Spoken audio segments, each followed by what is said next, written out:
আউযু বিল্লাহি মিনাশ শাইতানির রাজিম। বিসমিল্লাহির রহমানির রহিম। আলহামদুলিল্লাহি রাব্বিল আলামিন ওয়াসসালাতু ওয়াসসালামু আলা আশরাফিল আমবিয়াই ওয়াল মুরসালিন ওয়া আলা আলিহি ওয়া সাহবিহি আজমাইন। আল্লাহ রাব্বুল আলামিনের আমরা শুকরিয়া জ্ঞাপন করছি যার একান্ত মেহেরবানিতে আমরা এসএনএমসি মসজিদের আয়োজনে আজকের এই বাংলা হালাকায় আমরা উপস্থিত হতে পেরেছি। আলহামদুলিল্লাহ। দুরূদ ও সালাম পেশ করছি বিশ্ব মানবতার মুক্তির দিশারি হযরত মুহাম্মদ মুস্তাফা সাল্লাল্লাহু আলাইহি সাল্লামের উপরে, যার উপর আনিত বিধান প্রতিষ্ঠার কাজে সম্পৃক্ত থাকার মাধ্যমে, নিজের জীবন পরিচালনা করার মাধ্যমে আমরা সত্যিকার অর্থে যে জান্নাতের স্বপ্ন দেখি সেই জান্নাতের দিকে এগিয়ে যেতে পারবো। আল্লাহ রাব্বুল আলামিন আমাদের সবাইকে সেই জান্নাতের পথের পথিক হওয়ার তৌফিক দান করুন, আমিন। প্রথমে আমি ধন্যবাদ জানাচ্ছি আজকে আমরা যারা উপস্থিত হয়েছি, অনেক প্রতিকূলতা সত্ত্বেও আমরা আজকে শুরু করতে পেরেছি। আমাদের আসলে পারমিশনটা গত প্রায় 15 দিন আগেই আমরা পেয়েছি, বাট আমরা খুঁজে পাচ্ছিলাম না যে কোন ডেটে গিয়ে আমরা আমাদের এই প্রোগ্রামটা থ্রো করতে পারি, যেন সবাই মোটামুটিভাবে কনভিনিয়েন্ট ওয়েতে আমাদের এই আয়োজনের সাথে সম্পৃক্ত হতে পারে। তো আলহামদুলিল্লাহ, আমার এক্সপেকটেশন ছিল যে হয়তো আমরা 5 জনের মতো ইনশাআল্লাহ একত্রিত হতে পারবো, বাট স্টিল আমরা আলহামদুলিল্লাহ আজকে 1 2 3 4 5 6 7 8 9 10 2 12 জন, আলহামদুলিল্লাহ 7 জন বেশি। আল্লাহ রাব্বুল আলামিন আমাদের এই উপস্থিতিতে আরো বারাকা দান করুন, আমিন। ইসলামের আলোচনা শুনতে গেলে, রাসূল সাল্লাল্লাহু আলাইহি সাল্লাম বা ইসলামকে বুঝতে গেলে, আল্লাহ রাব্বুল আলামিনকে যদি আমরা চিনতে চাই, সবচাইতে গুরুত্বপূর্ণ যে মাধ্যম আমাদের সামনে আছে এটি হচ্ছে সাহাবাদের জীবন নিয়ে পড়ালেখা করা, সাহাবাদেরকে জানার চেষ্টা করা। আল্লাহ রাসূল সাল্লাল্লাহু আলাইহি সাল্লাম ইরশাদ করেছেন, আস-সাহাবী কান-নুজুম। সাহাবীরা হচ্ছে আকাশের তারকারাজির ন্যায়। আকাশে যেমনিভাবে আকাশকে অনেক অসাধারণ করে তোলে তারকা, তারামণ্ডলী, ঠিক একই রকমভাবে ইসলামকে সুশোভিত করেছে আমাদের এই সম্মানিত সাহাবীরা।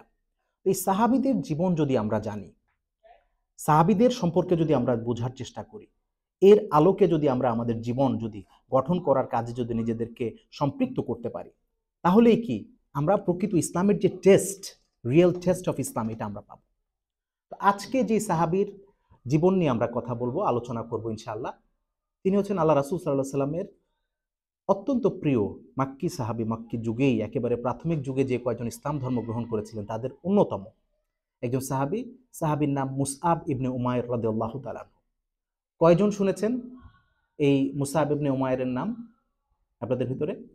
কয়জন?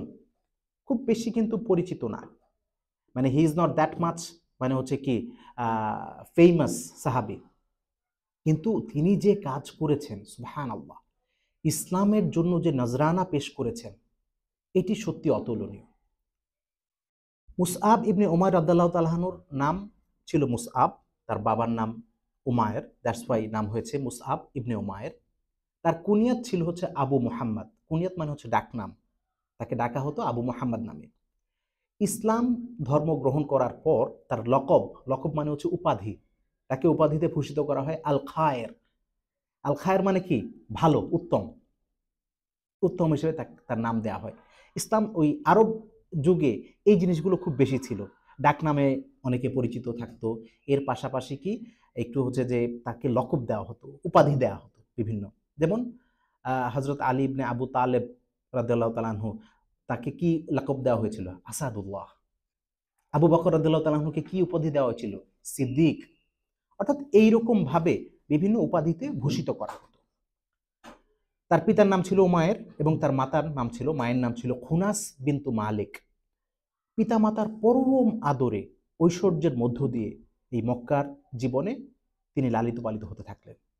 দেখতে অসম্ভব সুন্দর সুন্দর ছিলেন হযরত উমাইর রাদিয়াল্লাহু তাআলা আনহু, এবং খুব উঁচু লম্বা ছিলেন।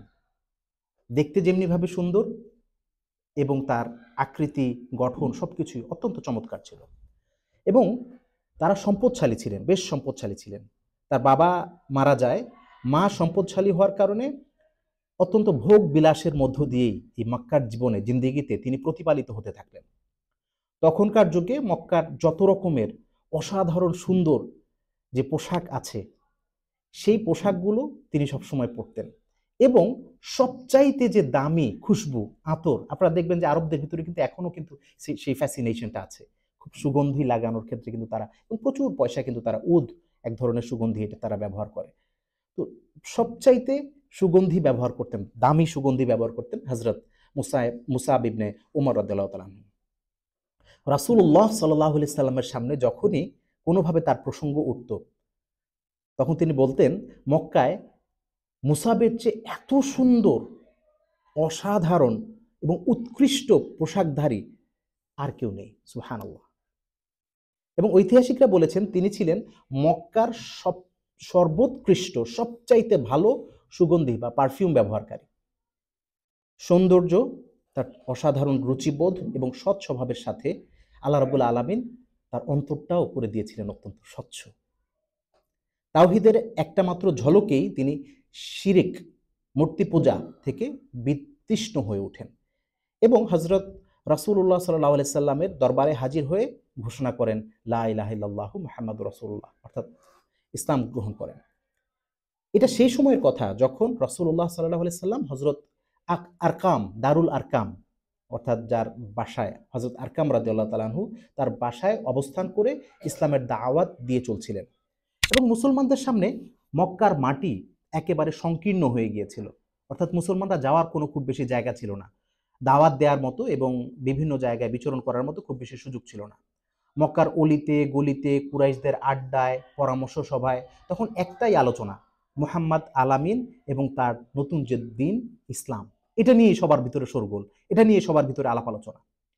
কুরাইশদের এই আদরের যে দুলাল সন্তান, এসব আলোচনা অত্যন্ত মনোযোগ সহকারে তিনি শুনতেন। যখনই দেখতেন যে ফিস ফিস ফিস ফিস হচ্ছে, বিভিন্ন জায়গায় কথাবার্তা হচ্ছে, তিনি শুনতেন। অল্প বয়স্ক হওয়া সত্ত্বেও তিনি কুরাইশদের সকল বৈঠক এবং মজলিস, যে এই মজলিসের মধ্যমণি ছিলেন এবং শোভা বর্ধন করতেন। তাদের প্রত্যেকটি বৈঠকে সবার কাম্য হতো তার উপস্থিতি। তীক্ষ্ণ মেধা, প্রখর বুদ্ধিমত্তা, ব্যক্তিত্ব ছিল তার চরিত্রের অন্যতম বৈশিষ্ট্য। আর এই বৈশিষ্ট্য তার হৃদয়ের সকল দ্বার এবং সকল যে তার অর্গল আছে, এটি উন্মুক্ত করে দেয় আল্লাহ রাব্বুল আলামিনের তরফ থেকে। তিনি শুনতে পেলেন রাসূলুল্লাহ সাল্লাল্লাহু আলাইহি সাল্লাম এবং তার প্রতি বিশ্বাসীরা কুরাইশদের সব ধরনের যে অর্থহীন কাজ এবং তাদের জুলুম নির্যাতন থেকে দূরে থেকে সেই সাফা পাহাড়ের যে পাদদেশ, এই আল আরকাম ইবনে আবিল আরকামের বাড়িতে সমবেত হতে। তো একদিন হযরত উমাইর রাদিয়াল্লাহু তাআলা আনহু সেই বাড়িতে উপস্থিত হন। রাসূলুল্লাহ সাল্লাল্লাহু আলাইহি ওয়াসাল্লাম সেই দিনগুলোতে তার সাথী সঙ্গীদের সাথে কি মিলিত হতেন, কোরআন তাদেরকে শিক্ষা দিতেন এবং তাদের সাথে নামাজ আদায় করতেন একসাথে। মুসাব ইবনে উমায়ের দারুল আরকামে বসতে না বসতেই কোরআনের আয়াত নাজিল হলো তাৎক্ষণিকভাবে, যখন মুসাব ইবনে উমার বসল। রাসূলুল্লাহ সাল্লাল্লাহু আলাইহি সাল্লামের জবান থেকে সে আয়াত বের হয়ে তা সব যে শ্রোতা যারা ছিল উপস্থিত সবার কর্ণকুহরে এবং হৃদয়ের মধ্যে এটা গেঁথে যায়। সেই বরকতময় সন্ধ্যায় ইবনে উমায়রও হয়ে গেলেন একজন বিশ্বাসী মানুষ। খুশি এবং আনন্দে তিনি হয়ে পড়লেন আত্মহারা। রাসূলুল্লাহ সাল্লাল্লাহু আলাইহি সাল্লামের দিকে পবিত্র তার হাত বাড়িয়ে দিলেন। রাসূল সাল্লাল্লাহু আলাইহি সাল্লাম তার বুকের উপর হাত রাখলেন, মুসাবের বুকে হাত রাখলেন এবং একটা অনাবিল প্রশান্তিতে তার বুক ভরে গেল রাসূলুল্লাহ সাল্লাল্লাহু আলাইহি সাল্লাম হাত রাখার পরপরই। মুহূর্তে তিনি তার বয়সের তুলনায় বহুগুণ হিকমাত এবং জ্ঞান লাভ করলেন, এমন দৃঢ় চেতনা অর্জন করলেন যে হাজারো বিপদ মুসিবতও কি তাকে আর টলাতে পারল না। কিন্তু মুসাবের যে মা খুনসা বিনতু মালিক, তিনি ছিলেন প্রচণ্ড ব্যক্তিত্বের অধিকারী, অত্যন্ত কড়া মহিলা একজন। মুসাব রাদিয়াল্লাহু তাআলা আনহু তাকে জমের মতো ভয় পেতেন, ভয়ঙ্কর রকম ভয় পেতেন তাকে। ইসলাম গ্রহণের পর এই পুরো পৃথিবীতে একমাত্র তার মা ছাড়া হযরত মুসাব আর কাউকে কি ভয় পেতেন না। কুরাইশ এবং তাদের দেবদেবী সহ সকল শক্তি তার কাছে তুচ্ছ মনে হতো। কুরাইশদেরকেও যে কোনো কিছু মনে করতেন না এবং দেবদেবী যারা ছিল তাদেরকেও না। কিন্তু তার মায়ের যে ভয়, এই ভয় কিন্তু মুসাব রাদিয়াল্লাহু তাআলা আনহু দূর করতে পারলেন না। তাই সিদ্ধান্ত নিলেন আল্লাহর চূড়ান্ত ফয়সালা হওয়ার আগ পর্যন্ত ইসলাম যে তিনি গ্রহণ করেছেন এই সংবাদটি তিনি চেপে যাবেন, কারো কাছে এটা প্রকাশ করবেন না। দারুল আরকামে তিনি নিয়মিত যাওয়া আসা শুরু করলেন ইসলাম শেখার জন্য, জানার জন্য, বোঝার জন্য। রাসূলুল্লাহ সাল্লাল্লাহু আলাইহি সাল্লামের মজলিসে নিয়মিত বসতেন, কিন্তু তার মা ঘূর্ণাক্ষরেও টের পেল না যে মুসাব ইসলাম গ্রহণ করে ফেলেছে, মুসলিম হয়ে গেছে। একদিন গোপনে তিনি দারুল আরকামে প্রবেশ করছেন, এই অবস্থায় উসমান ইবনে তালহা সেটি দেখে ফেলেন। চুপটি করে দেখে ফেলেন। আরেকদিন মুহাম্মদ সাল্লাল্লাহু আলাইহি সাল্লামের মতো তিনি নামাজ পড়ছেন, সেদিন সেটাও ওই উসমান ইবনে তালহা আবারও কি দেখে ফেলেছেন। বাতাসের আগে, ওসমান জানার পর বাতাসের আগে মক্কার অলিতে গলিতে এই নিউজ লিক হয়ে যায়। সবাই জেনে ফেললেন যে কি মুসাব ইসলাম ধর্ম গ্রহণ করেছে। কারণ সেই সময় যে কেউ নতুন যদি ইসলাম গ্রহণ করত তখন শোরগোল পড়ে যেত, সবাই বলতো এই যে মিস্টার এক্স ওয়াই জেড ইসলাম গ্রহণ করেছে, তো সবাই জেনে যেত। তার মায়ের কাছেও কি সেই সংবাদটি পৌঁছে দেয়। মুসাবকে তার মা, গোত্রের লোকজন এবং মক্কার যে নেতৃবৃন্দ তাদের সামনে কাঠগড়ায় দাঁড় করানো হলো, তার জন্য বিচার সালিশ বসল। তিনি অত্যন্ত স্থিরভাবে বিশ্বাসের সাথে প্রশান্ত চিত্ত নিয়ে তাদেরকে পাঠ করে শোনাতে লাগলেন পবিত্র কোরআনের অসাধারণ বাণী, অমায়িক বাণী যেগুলো। কিন্তু মুসাফের মা এটা শুনে ইমান তো আনবেন দূরের কথা, প্রচন্ড রকম খেপে গেলে এবং সপাট করে জোরে সজোরে একটা চড় লাগিয়ে দিলেন মুসাফের গালে এবং তারপর কি করলেন, তাকে ঘরের ভিতরে আটকে রেখে দিলেন। বন্দি অবস্থায় দিন কাটাতে লাগলেন হযরত মুসাব রাদিয়াল্লাহু তাআলা আনহু। দিন রাত 24 ঘন্টা তার জন্য পাহারাদার নিয়োগ করলেন তার মা, মুসাবের মা। এর মধ্যে একদিন হযরত মুসাব খবর পেলেন যে কিছু মুমিন মুসলমান হাবশায় হিজরত করছেন। তো তিনি তো ছিলেন নির্যাতিত, কোথাও বেরোতে পারছেন না, বন্দি অবস্থায় আছেন। তিনি মায়ের চোখে ধুলা দিয়ে সেই দলটার সাথে হাবশায় চলে গেলেন। সুবহানাল্লাহ। একদিন মুসলমানদের একটি দল রাসূলুল্লাহ সাল্লাল্লাহু আলাইহি ওয়াসাল্লামের পাশে বসে আছেন, এমন সময় তারা হযরত মুসাবকে পাশ দিয়ে যেতে দেখলেন।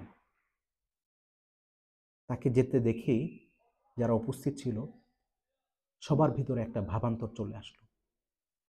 তাদের দৃষ্টি নিচে নেমে গেল এবং চোখ দিয়ে পানি গড়িয়ে পড়তে লাগলো। মুসাবের গায়ে, এটির একমাত্র কারণ মুসাবের গায়ে তখন শত তালি দেয়া জীর্ণ শীর্ণ চামড়ার টুকরা। তার গায়ে একটা ভালো জামা নেই, একটা ভালো কাপড় নেই। তাদের সবার মনে তখন ইসলাম পূর্ব মুসাবের চেহারাটা ভেসে উঠল। যে মুসাব একটা পথ দিয়ে গেলে বলতে পারতো সবাই যে এই রাস্তা দিয়ে আজকে মুসাব হেঁটে গেছে, সেই মুসাবকে বস্ত্রহীন অবস্থায় জীর্ণ শীর্ণ কাপড় নিয়ে চলতে দেখে সাহাবীরা সহ যারা ছিলেন উপস্থিত সবাই চোখের পানি সংবরণ করতে পারলেন না। রাসূলুল্লাহ সাল্লাল্লাহু আলাইহি সাল্লাম এই দৃশ্য দেখে না কান্না করে তিনি মুচকি হাসি দিলেন। সুবহানাল্লাহ। এবং তিনি বললেন, মক্কায় এ মুসাবকে আমি দেখেছি, তার চেয়ে পিতা মাতার বেশি আদরের আর কোনো যুবক সেই সময় মক্কায় ছিল না। আল্লাহ এবং তার রাসূল সাল্লাল্লাহু আলাইহি সাল্লামের মুহাব্বতে এই মুসাব সবকিছু ত্যাগ করেছে। হযরত মুসাব রাদিয়াল্লাহু তাআলা আনহু দীর্ঘদিন হাবশায় থাকার পর মক্কায় ফিরে এলেন। রাসূলুল্লাহ সাল্লাল্লাহু আলাইহি সাল্লামের নির্দেশে আরেকটি দলকে তিনি সঙ্গে করে আবার হাবশায় নিয়ে চলে যান। কিন্তু মুসাব উপলব্ধি করতে লাগলেন যে তিনি মক্কায় হাবশায় যেখানেই থাকুন না কেন জীবন তার নতুন রূপ ধারণ করেছে, সে একটা নতুন জীবনে চলে এসেছে।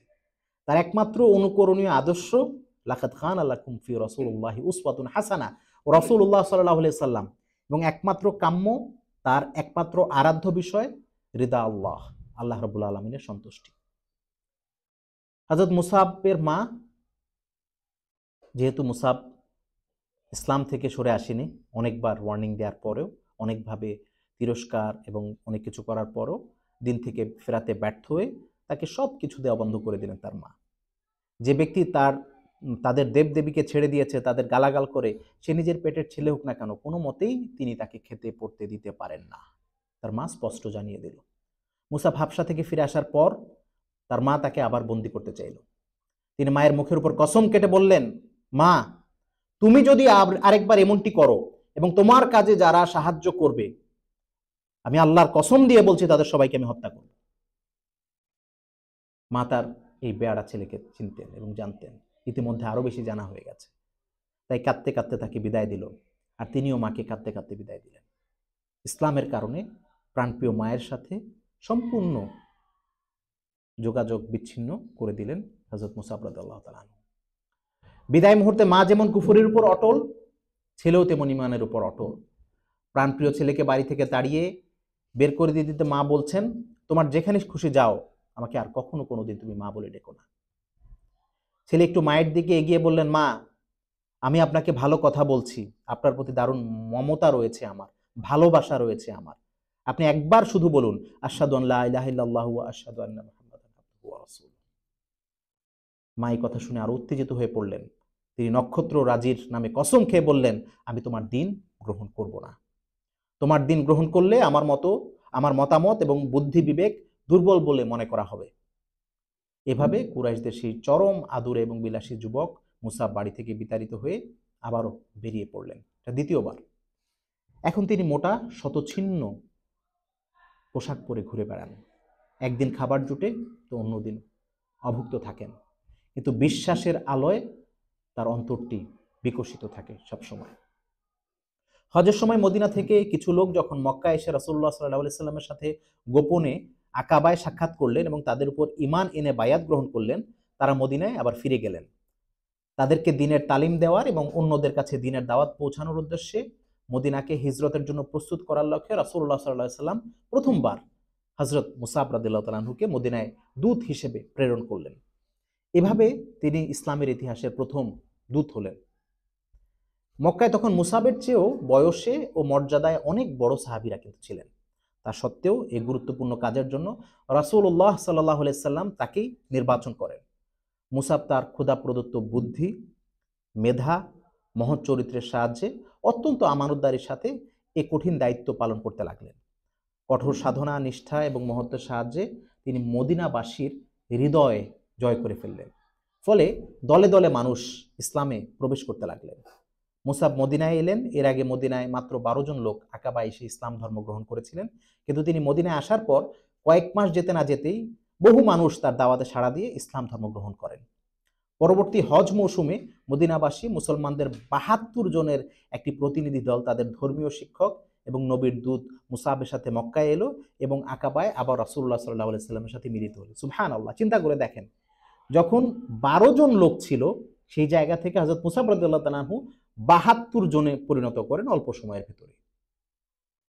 মুসাব তার দায়িত্ব এবং সে দায়িত্বের সীমা যথাযথভাবে উপলব্ধি করেছিলেন এবং বুঝেছিলেন যে আল্লাহর দিকে আহ্বানকারী এবং আল্লাহর এমন এক দিনের সুসংবাদ দানকারী যা মানব সমাজকে হেদায়েত ও সরল সোজা পথের দিকে আহ্বান জানানোটাই কি নিজের জীবনের লক্ষ্য উদ্দেশ্য হিসেবে তিনি তুলে ধরেছিলেন, মনে করেছিলেন।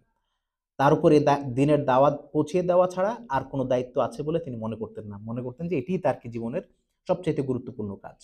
মুসাব মদিনায় পৌঁছে আসাদ ইবনে জারারার অতিথি হলেন। আগে এই চলটা ছিল যে একজন যখন যেত কোনো একটা হোস্ট সিটিতে, কান্ট্রিতে, এলাকায়, তখন কি ওইখানকার হোস্ট একজন যে আছে তার মানে কি হোস্ট হতেন অফিসিয়ালি। তারা দুজন মদিনার বিভিন্ন গোত্র, বিভিন্ন বাড়িতে সমাবেশে এক আল্লাহর দিকে মানুষকে দাওয়াত দিতে লাগলেন। নানা রকম বাধারও সম্মুখীন হলেন, কিন্তু বুদ্ধি, প্রজ্ঞা এবং ধৈর্যের সাথে সব বাধা অতিক্রম করতে লাগলেন হযরত মুসাব। একদিন কিছু লোককে দাওয়াত দিচ্ছিলেন হযরত মুসাব রাদিয়াল্লাহু তাআলা আনহু। হঠাৎ বনি আব্দিল আশহালের নেতা উসাইদ ইবনে হুদায়ের সশস্ত্র অবস্থায় দারুণ উত্তেজিতভাবে সে কনফ্রন্ট করলেন মুসাবকে। তার ভীষণ রাগ হলো সেই ব্যক্তিটির উপর যে কিনা মুহাম্মাদের দূত হিসেবে এখানে এসেছে এবং মানুষকে তাদের পৈতৃক ধর্ম ত্যাগ করতে উৎসাহিত করছে। সে তাদের উপাস্য দেবদেবীকে গালাগালও করছে। উসাইদের এই রণমূর্তি দেখে মুসাবের পাশে বসা মুসলমানরা প্রচন্ড ভয় পেয়ে গেল যে কি না কি করে ফেলে আজকে উসাইদ। কিন্তু না, মুসাব ভয় পেলেন না। তিনি হেসে হেসে উসাইদকে স্বাগত জানালেন, হাসতে হাসতে তার সামনে গিয়ে দাঁড়ালেন এবং উসাইদও তখন তাকে আসওয়াদ ইবনে জারারাকে লক্ষ্য করে বললেন, তোমরা আমাদের গোত্রীয় এলাকায় সেভাবে আমাদের দুর্বল লোকদের বোকা বানাচ্ছ কেন?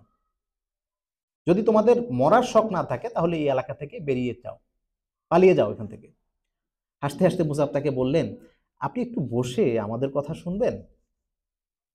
আমার কথা একটু শুনুন, ভালো লাগলে মানবেন, আর ভালো না যদি লাগে তাহলে আমরা চলে যাব। উসাইদ ছিলেন একজন বুদ্ধিমান লোক। মুসাবের কথা তার মনে ধরল। তিনি চিন্তা করলেন, তো বুদ্ধিমানের কথা, শুনতে আপত্তি কিসের? সে অস্ত্র ফেলে মাটিতে বসে কান লাগিয়ে মুসাবের কথা শুনতে লাগলো। হযরত মুসাব রাদিয়াল্লাহু তাআলা আনহু পবিত্র কোরআনের আয়াত তেলাওয়াত করে নবী করিম সাল্লাল্লাহু আলাইহি সাল্লাম যে দিন নিয়ে এসেছেন তার ব্যাখ্যা করছেন, আর এদিকে মুসাইদদের মুখমণ্ডল একটু একটু করে হাস্যোজ্জ্বল হচ্ছে। উসাইদ এসেছিল মারতে, কথা শুনে, ইসলামের দিনের দাওয়াত শুনে তার মুখমণ্ডলে হাসির আভা ফুটে উঠেছে ক্ষোভের পরিবর্তে। মুসাব তার বক্তব্য শেষ করতে পারেননি, এর মধ্যে উসাইদ এবং তার সঙ্গী লোকটি বলে উঠল, এ তো খুবই চমৎকার এবং অসাধারণ কথা, দাওয়াত। তোমাদের দিনে প্রবেশ করতে হলে কি করতে হবে? কথা শেষ হওয়ার আগে, দাওয়াত শেষ হওয়ার আগেই বললেন, মুসাব রাদিয়াল্লাহু তাআলা আনহু বললেন, তুমি তোমার শরীর এবং পোশাক পবিত্র করে আসো এবং তারপর ঘোষণা দাও, লা ইলাহা ইল্লাল্লাহু মুহাম্মাদুর রাসূলুল্লাহ। উসাইদ উঠে চলে গেলেন। কিছুক্ষণ পর যখন ফিরে এলেন, তার মাথার চুল থেকে টপ টপ করে পানি পড়ছে। দাঁড়িয়ে তিনি ঘোষণা করলেন, আশহাদু আন লা ইলাহা ইল্লাল্লাহু আশহাদু আন্না মুহাম্মাদান আবদুহু ওয়া রাসূলুহু।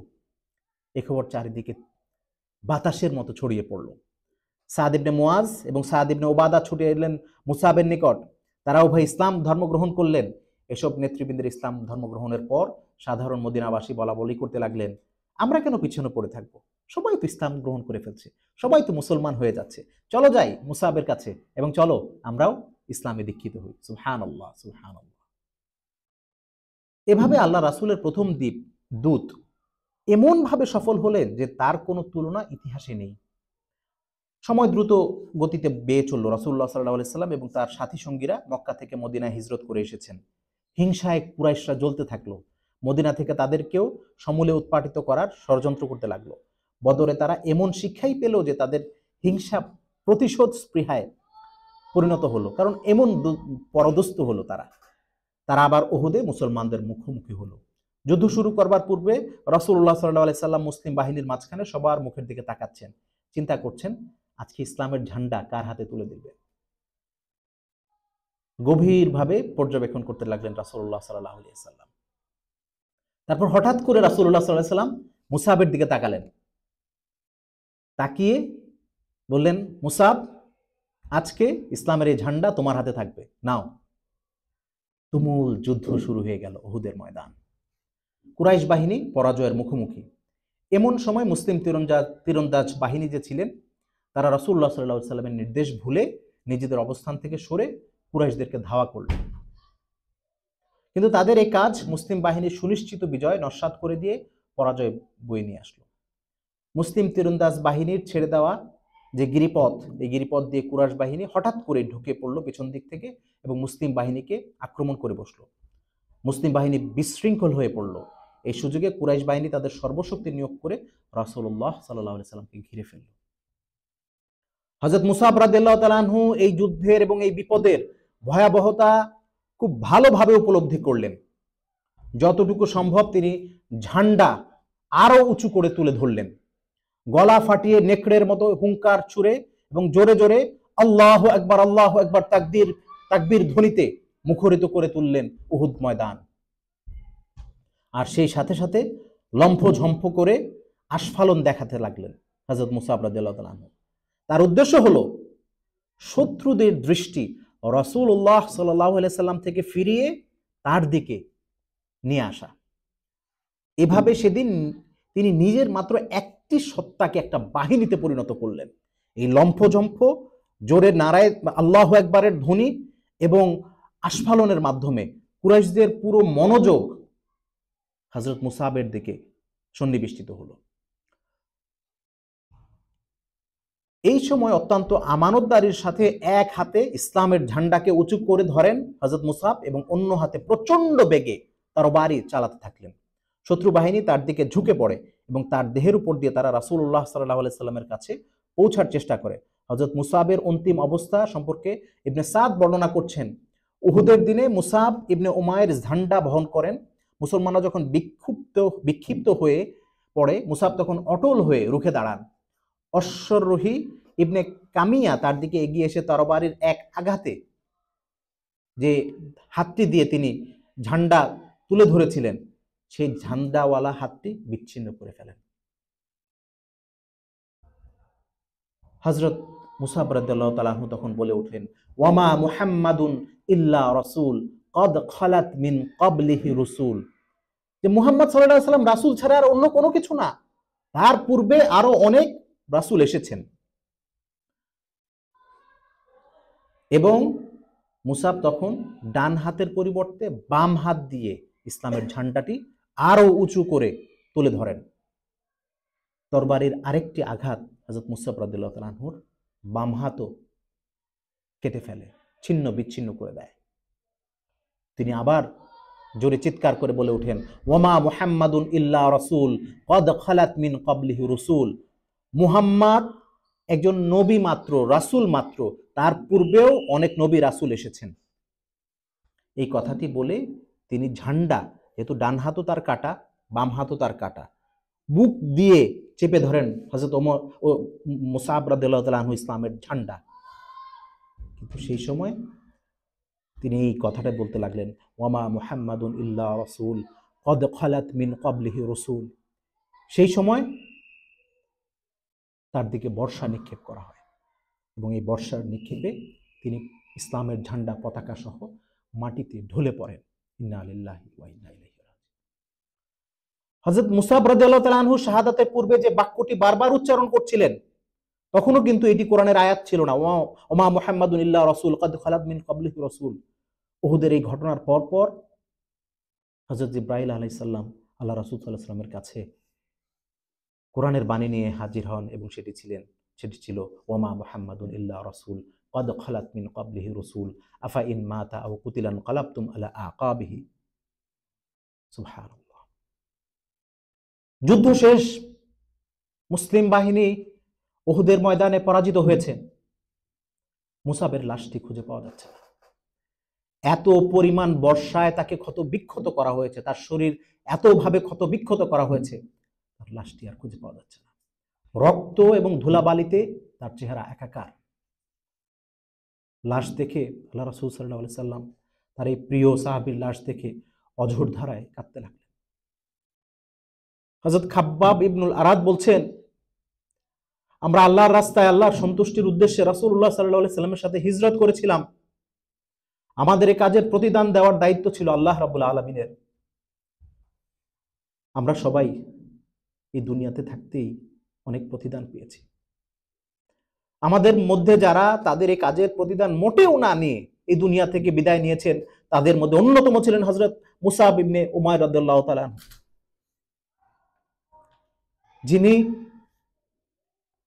যিনি এই কাজের প্রতিদান না নিয়েই আল্লাহর দরবারে ফিরে চলে গেছেন।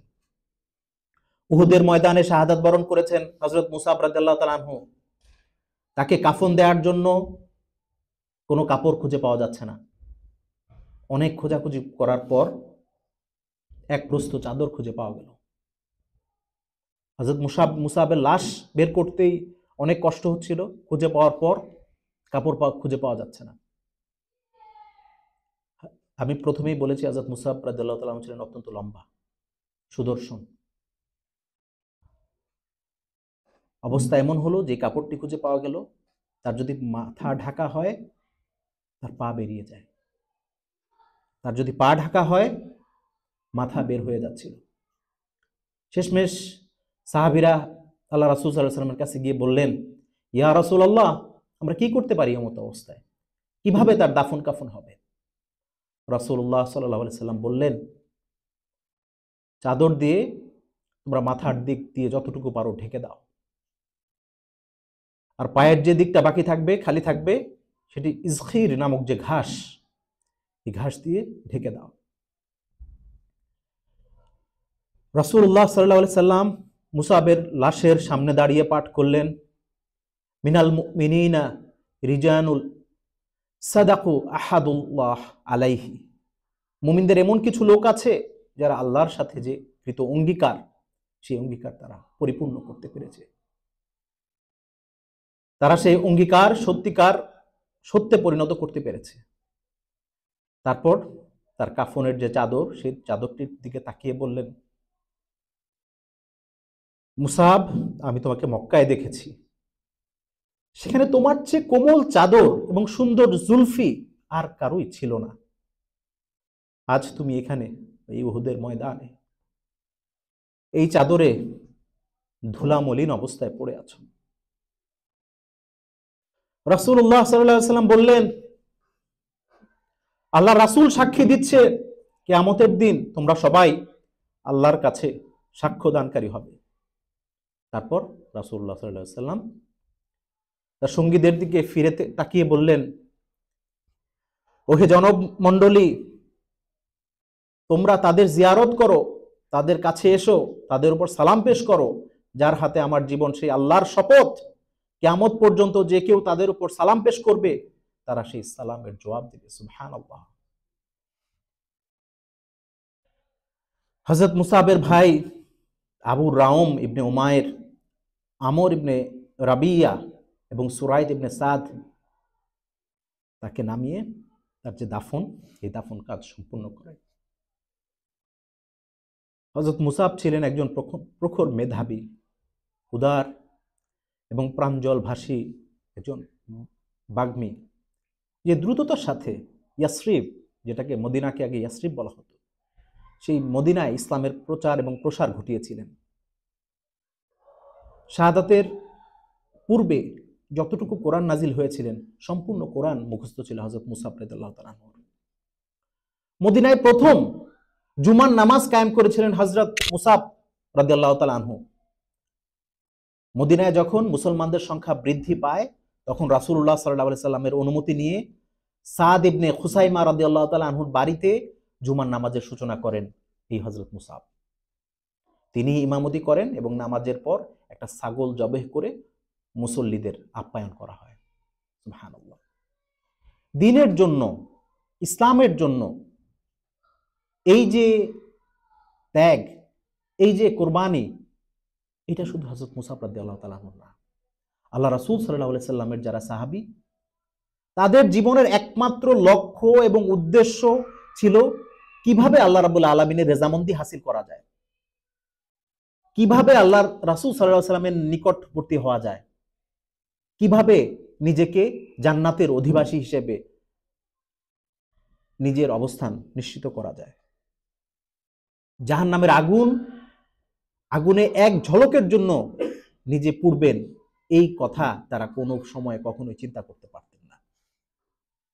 এই ছিল তাদের ত্যাগ, কোরবানির নজরানা ইসলামের জন্য। যে মুসাব হেঁটে গেলে সবাই বলতে পারতো যে এই রাস্তা দিয়ে মুসাব হেঁটে গেছে, সেই মুসাবকে কবরে যেতে হয়েছিল শত ছিন্ন অবস্থায়, এবং তার একটা দাফনের যে কাপড়, সেই কাপড়ই কি তিনি পাননি। তো সম্মানিত উপস্থিতি, আল্লাহ রাসূল সাল্লাল্লাহু আলাইহি সাল্লাম তার সাহাবীদেরকে এমনভাবেই গঠন করেছিলেন যে তাদের জীবনের প্রধান উদ্দেশ্য হবে নিজেদেরকে রাসূল সাল্লাল্লাহু আলাইহি সাল্লামের সৈনিক হিসেবে গড়ে তোলা, রাসূল সাল্লাল্লাহু আলাইহি সাল্লামের পথের পথিক হিসেবে গড়ে তোলা, এবং সেই আলোয় গোটা পৃথিবীকে উজ্জ্বল করা।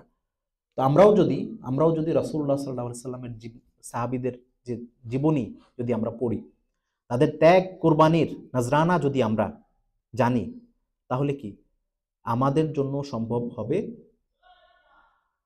এই সমস্ত ভালো যে গুণাবলী তারা আমাদের সামনে দৃষ্টান্ত যে আমাদের সামনে উপস্থাপন করে গেছেন, সেই দৃষ্টান্তের আলোকে আমরা আমাদের জীবনকে গঠন করতে পারবো। আল্লাহ রাব্বুল আলামিন আমাদেরকে সেই তৌফিক দান করুন, আমরা যেন রাসূলুল্লাহ সাল্লাল্লাহু আলাইহি সাল্লামের সাহাবীদের জীবনের আলোকে আমরা আমাদের জীবনকে যেন গঠন করতে পারি সেই ত্যাগ কোরবানির দিকে, এবং বিশেষ করে ইহদিনাস সিরাতাল মুস্তাকিম, এই মুস্তাকিমের পথে যেন আমরা অবিচল থাকি, অটল থাকি, আমাদের জীবনের শেষ নিঃশ্বাস পর্যন্ত যেন আমরা সেই অবস্থায় থাকতে পারি। আল্লাহ আমাদেরকে সেই তৌফিক দান করুন, আমিন। আসসালামু আলাইকুম ওয়া রাহমাতুল্লাহি তাআলা ওয়া বারাকাতুহু। এখন হচ্ছে আমাদের কোনো কোয়েশ্চেন যদি থাকে আমরা চেষ্টা করব অ্যাকর্ডিং টু দ্য যে স্ক্রিপচার আছে এর উপর ভিত্তি করে উত্তর দেওয়া, এবং যদি কারো কোনো কমেন্টস থাকে তাহলে সেই কমেন্টসটা